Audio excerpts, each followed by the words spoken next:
A falta de diversidade prejudica a capacidade do escritório de atrair clientes que exigem diversidades de seus escritórios de advocacia e impede os advogados de gerar negócios. O longo caminho da inclusão.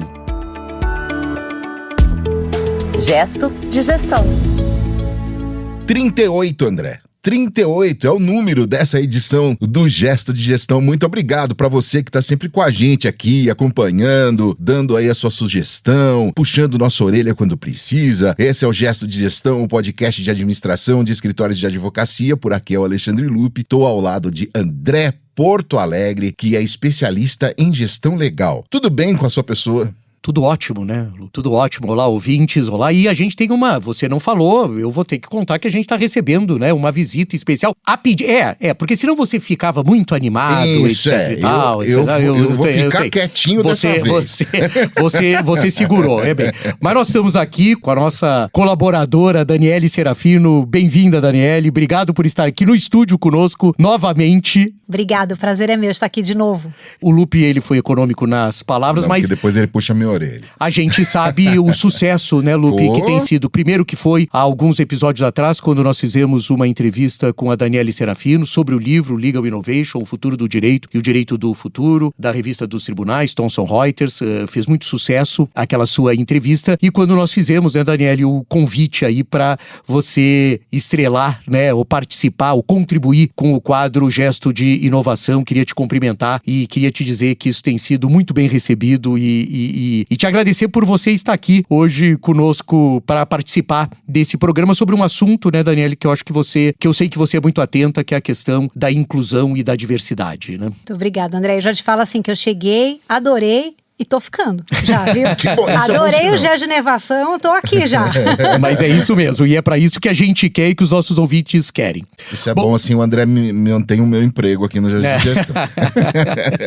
Mas, Lupe, Daniele e nossos ouvintes, a diversidade é significativa para os advogados. Quando jovens advogados se reúnem e falam sobre escritórios, a diversidade de um escritório é algo que surge o tempo todo. E curioso isso, cada vez mais a gente ouve entre os jovens advogados comentarem sobre a diversidade, infelizmente no caso brasileiro, sobre a falta de. Quando não há diversidade de escritórios de advocacia, as pessoas diversas não se sentem à vontade e saem ou nem entram, né? Então, também isso é uma questão que a gente tem sido, essas barreiras todas, né? Ultrapassar essas barreiras é muito difícil. O escritório de advocacia acaba com um ciclo de feedback em que está contratando e trazendo os mesmos tipos. Então, assim, a gente tem uma contratação dos mesmos tipos de pessoas, né? Uma recorrência sobre isso. E a falta de diversidade prejudica a capacidade do escritório de atrair clientes. Olha só que curioso. Então, a gente tem, Daniele, uma falta de capacidade de atrair novos advogados, novos talentos. A gente sabe que a diversidade é um sinal de soluções diversas também, e muitas vezes os casos precisam de soluções diversas. Então a gente, além de não atrair novos clientes, o Daniele estava comentando antes da gente entrar na gravação aqui, de diversos clientes que já perguntam, né, Daniele, já questionam sobre isso, a gente não consegue atrair nem novos talentos e nem novos clientes que exigem diversidades de seus escritórios de advocacia, e na realidade essa falta de diversidade impede que esses escritórios gerem novos negócios. A diversidade é tão importante para escritórios de advocacia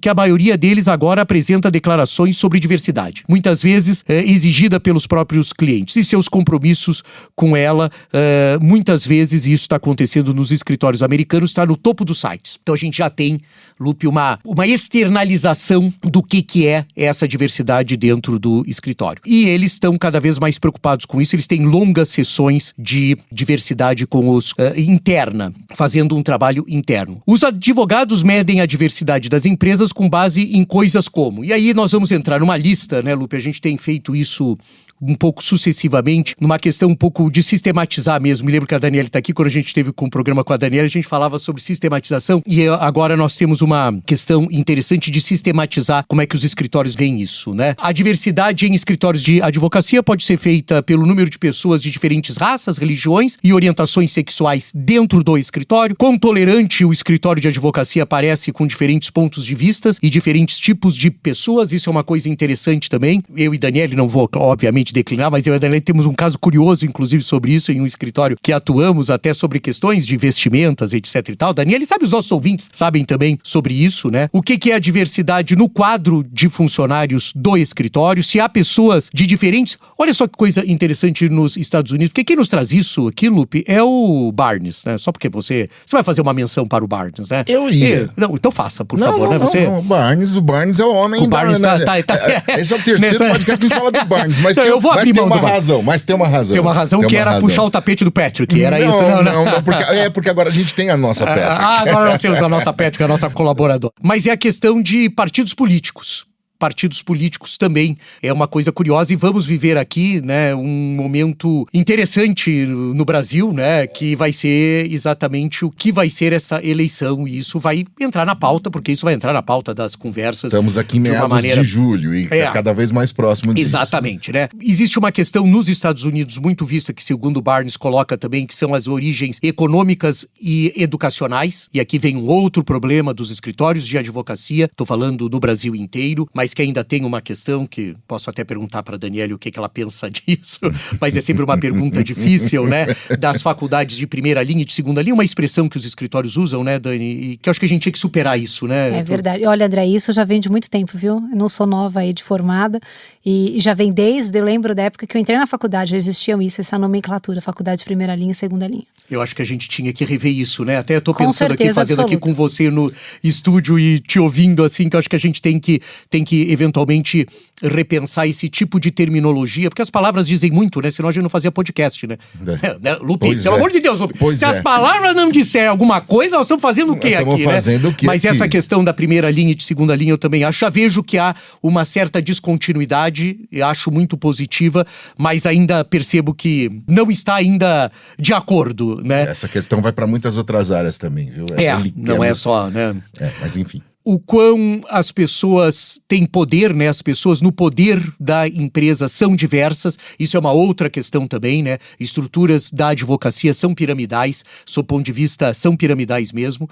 E esses processos de avaliação, será que estão contemplando a necessidade de você ter no topo dessa pirâmide a questão da diversidade? É algo que o Barnes traz também. É tudo as provocações, viu, Daniela, que a gente gosta de fazer aqui porque acha que elas são interessantes, né? A tolerância do escritório sobre diferentes pontos de vista, isso não significa uma aceitação e nem significa que eu vou chamar, que até em gestão a gente usa, um excesso de democracia. Será que democracia tem excesso, né?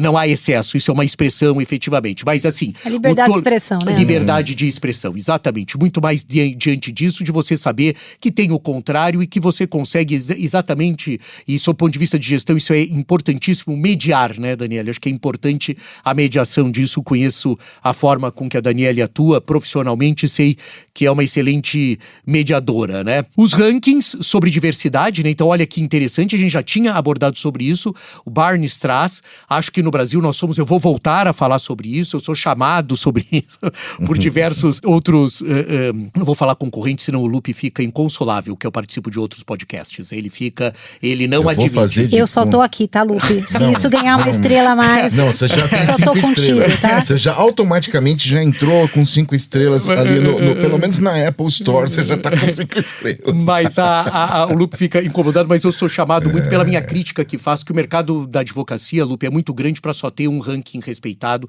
e a gente precisa começar a diversificar os rankings também, né? E os rankings começarem a ter outros critérios que fazem hoje parte relevante do composto de uma estrutura empresarial como sociedade de advogados. Então os rankings estão aqui e as declarações externas do escritório sobre o compromisso com a diversidade. Né? Acho interessante sobre isso, que é assim, o que são essas declarações externas, né? Você tem que falar também, né?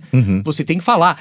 Agora, Lupe, se não tem o que falar, vai falar o quê, né? Esse é que é o problema, né? Então, quando a gente... Então, essa é uma listagem, na realidade, que o Barnes faz de aspectos que estão sendo levados em consideração sobre diversidade no mercado americano. O André e Dani, o que a gente percebe, por exemplo, é que dentro disso que o André acabou de falar, duas coisas. Um ponto que eu achei bacana, que ele falou, agora isso tá no topo do site, porque antes era no rodapé do site, né?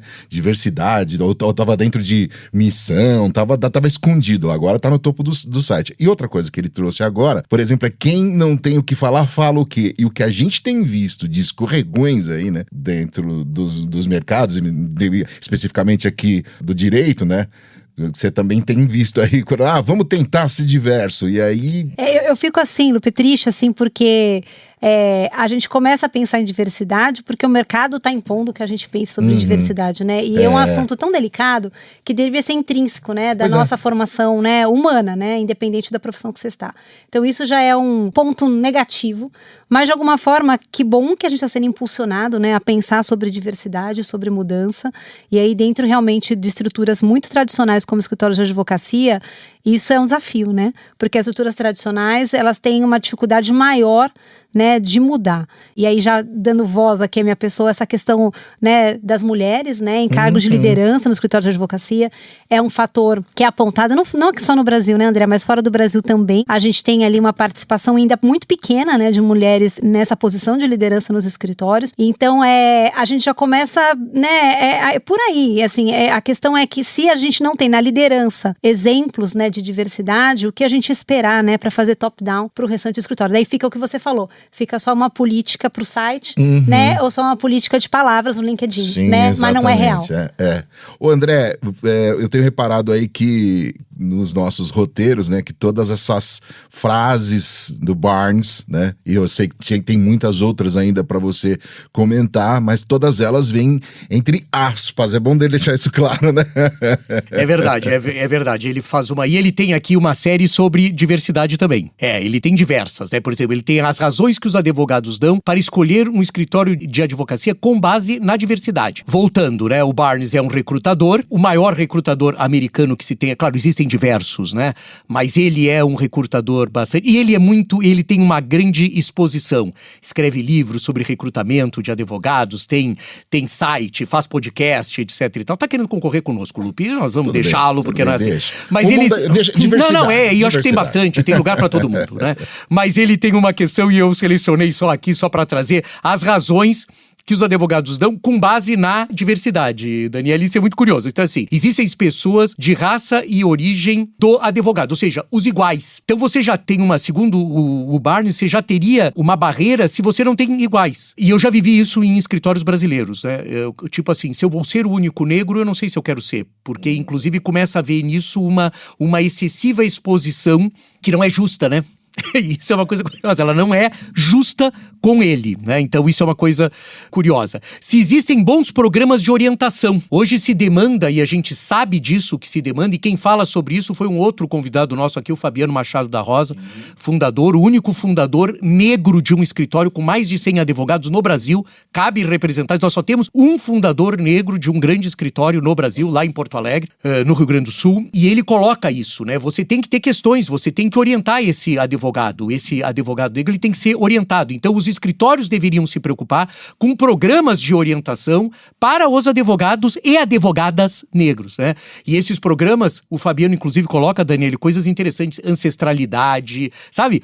Questões efetivamente para que ele tenha essa facilidade. O advogado se sente confortável, então ele tem referência sobre isso. Outra frase que se coloca: atende clientes diversos. Olha que coisa interessante, porque a gente tem do outro lado na ponta também. Então você tem que atender clientes diversos, está comprometido com a diversidade e não tem medo de contratar pessoas com pontos de vista diferentes. E isso é uma coisa que eu já vi que a Daniele subiu a sobrancelha. Eu sei que a gente não está aqui ao ver, mas quando a Daniele sobe a sobrancelha é porque isso acontece com uma certa frequência, a gente sabe disso, não é uma questão de que a capacidade, né, a diversidade não está só sob o ponto de vista da inclusão, mas a inclusão das ideias também, né, Daniela? Eu acho que isso é importante, né? Até lembrei, André, vou colocar aqui o episódio que eu vivi com você, né? Lembra que tinha um advogado que usava coturno. Exatamente, né? Era exatamente isso. Nossa, e aí ele é advogado do coturno. O advogado do coturno. Fica até estigmatizado, né? Não é? E é uma pessoa, né, que não se veste de terno e gravata, exato, que ele, né, ia pro escritório de coturno, né? Agora tá em casa de coturno, né? Porque, né, estamos no híbrido. E aí, e como agrega, né, esse outro perfil, esse outro olhar, né, profissionais que são diferentes, o valor que essas pessoas agregam pro negócio, né? Então, assim, se a gente não dá espaço, e eu lembro, né, quando a gente criou a área de Legal Innovation no escritório, que é uma área de atuação com tecnologia e direito, que a gente colocou esse advogado para atuar nessa área, ele falou: olha, eu tô muito feliz, estão me dando um espaço para eu ser o que eu sou, que é geek, que é tecnologia, que é direito. E se a gente não cria esses espaços, a gente não teria uma área hoje super diferente, né? Rentável. Então, assim, como a gente abrir espaço para diversidade, a gente cresce, né? E é esse olhar que eu acho que os escritórios e os departamentos têm que ter. Posso fazer uma pergunta para vocês dois? A academia está preparada para isso que a gente está falando? Você que está lá, você que está à frente disso, você tem que estar lá dando aula, você que está escrevendo, você que está atuando.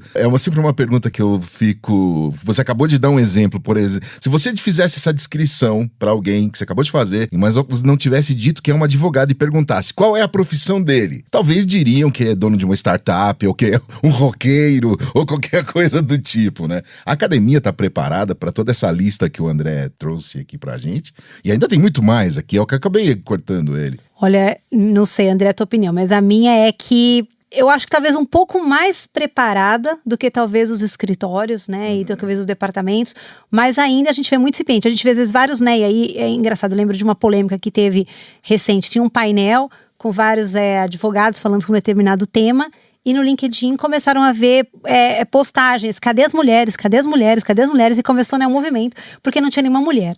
Né? Então, assim, eu percebo que, às vezes, né, a academia não está tão preparada, porque ela ainda é um universo, às vezes, muito masculino, né, dos homens brancos, ainda tem todo esse, né, esse padrão, mas ao mesmo tempo ela já está mais atenta a colocar nos seus painéis, né, e na sua linha de frente, um pouco mais de diversidade, porque ela sabe que ela vai ser questionada, talvez publicamente. E talvez os escritórios, né, departamentos não sejam questionados talvez publicamente, né, sejam questionados se tem atratividade, né, para os seus clientes ou para os seus, né, seus colaboradores. Mas a academia, eu acho que ela está mais exposta, e esse tipo de pergunta já é mais recorrente, que a gente percebe no universo, em todas as áreas, né, mas no direito também. Porque a academia tem um caráter público, né, Daniele, que os escritórios não têm. Mesmo sendo privada, a academia, por conta da formação de pessoas, ela sempre assume um caráter público, né? Um caráter que tem que acompanhar. Os escritórios ficam mais blindados sobre isso, podem percorrer um pouco essa trajetória sem responder para a sociedade, né? A academia tem sempre uma questão de estar respondendo para a sociedade, até porque ela é muito visível, ela é muito pública, mesmo sendo privada,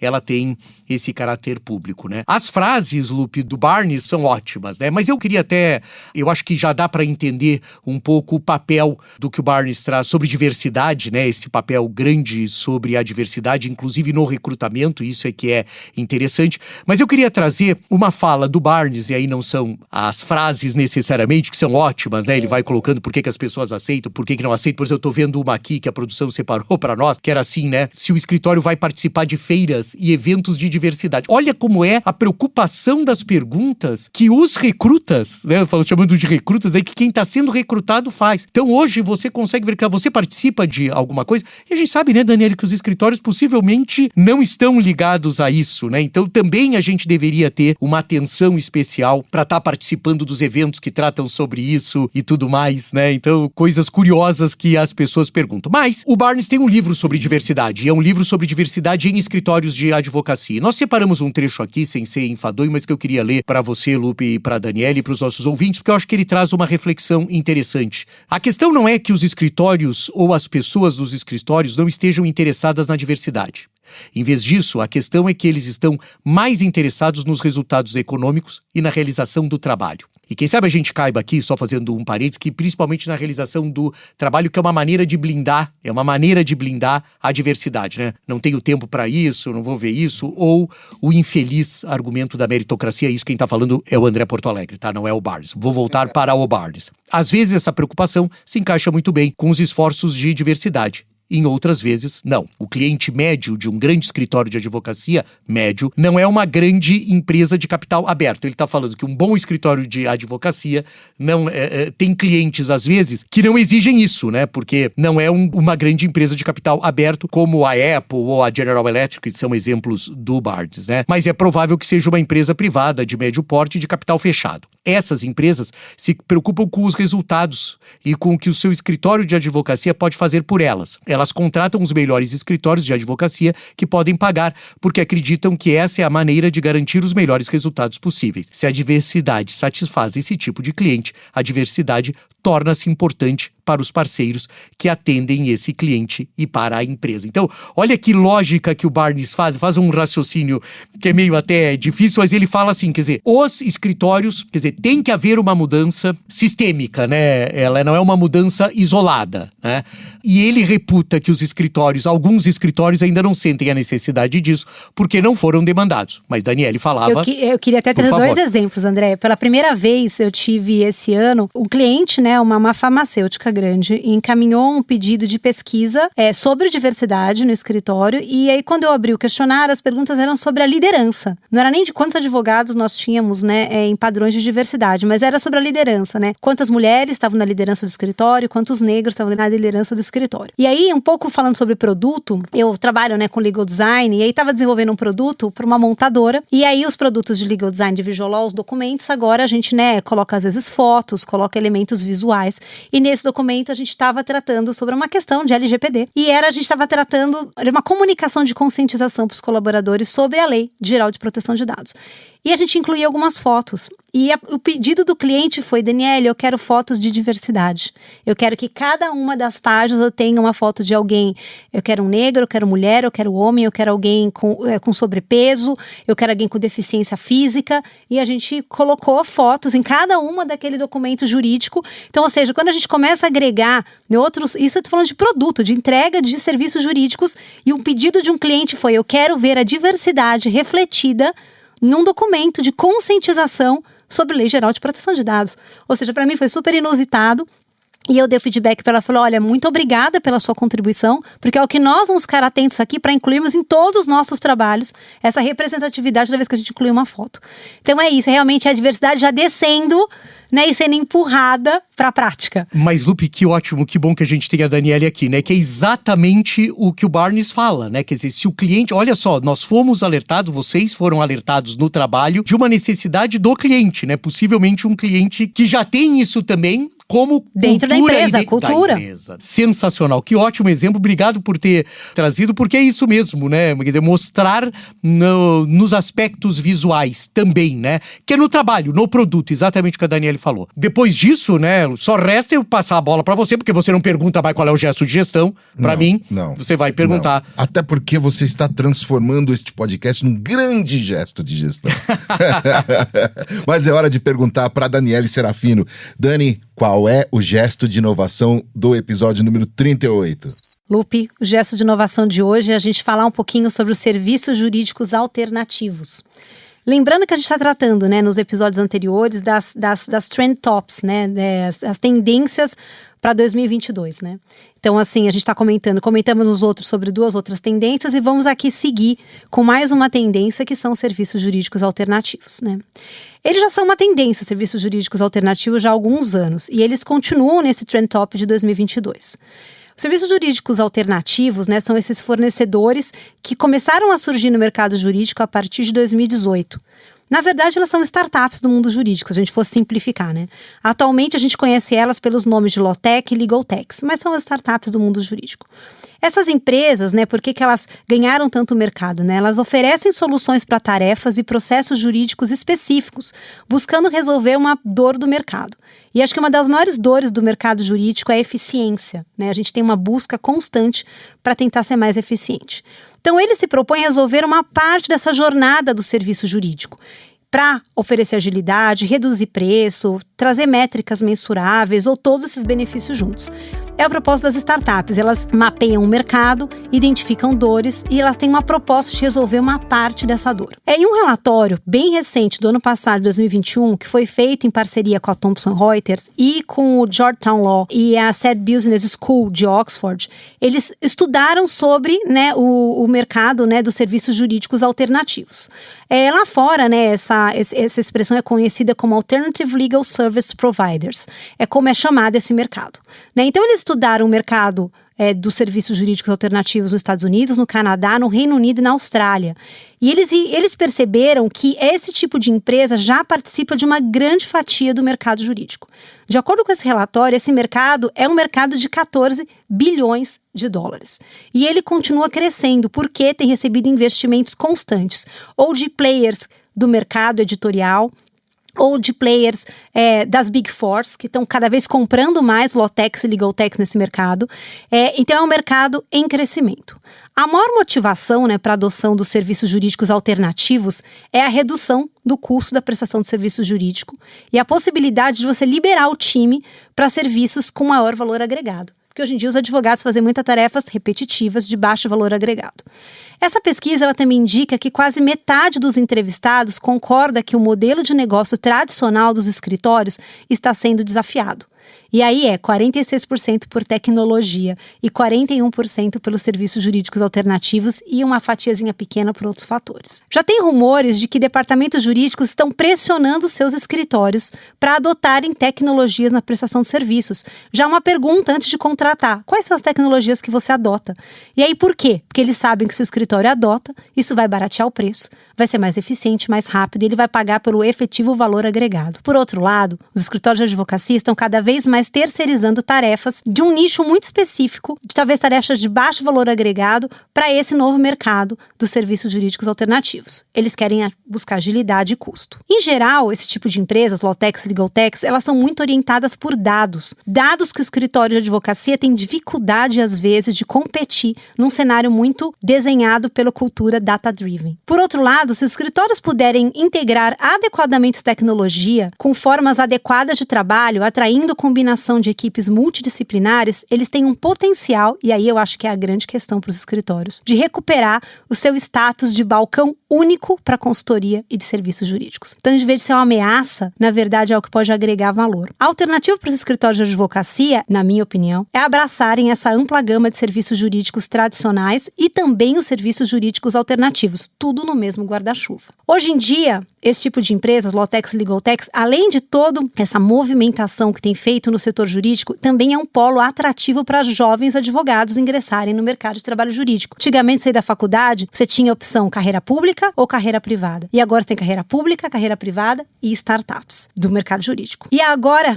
acho que para fechar, né, talvez não faz sentido a gente usar essa expressão mais, na minha opinião também, de serviços jurídicos alternativos para esse novo mercado jurídico. Porque cada vez está mais claro que todos esses atores do direito vão ter que adotar todos esses elementos dos serviços jurídicos alternativos, o que deixa por si só de ser alternativo e vira, né, oficial e principal. E aí, para a gente fechar aqui, no Brasil a gente já tem todo esse movimento acontecendo, né? A gente tem a B2L, que é uma plataforma que fomenta o ecossistema de Lawtechs e Legaltechs, e muitas empresas desse setor estão cadastradas no radar da B2L. E já na parte regulatória, uma novidade fresquinha, né, do mês passado, de maio, é que a Ordem dos Advogados da seção de São Paulo, ela criou, né, um marketplace de Legaltechs. Esse projeto, ele busca credenciar empresas de tecnologia, consultorias e Legaltechs interessadas em oferecer serviços e soluções inovadoras para esse mercado jurídico. É um mercado em crescimento, tanto em investimento quanto em adoção por todos os players do mercado jurídico. Esse é o nosso gesto de inovação de hoje. André, se eu reparar uma coisa, eu não precisei para perguntar, e no Brasil? Ela já deu essa resposta. A qualidade do gesto de inovação. Dani, quando eu crescer, eu quero ser você. Até parece, Lupe. Eu tô aqui, ó, suando frio. Esse foi o Gesto de Gestão de número 38. Muito obrigado a Daniele Serafino e também ao André Porto Alegre, que é o camarada por trás aqui do Gesto de Gestão, que me deu a honra de estar com vocês aqui. Isso é muito bacana para mim. Na mesa de som tá o Ed Chaves, que é o camarada aqui responsável por deixar a nossa voz aqui, todas as nossas vozes aveludadas, bonitas. E agradecer também a Compasso Colab, que edita, monta e distribui o Gesto de Gestão. A gente volta semana que vem com mais Gestos de Gestão e de Inovação. Gesto de Gestão.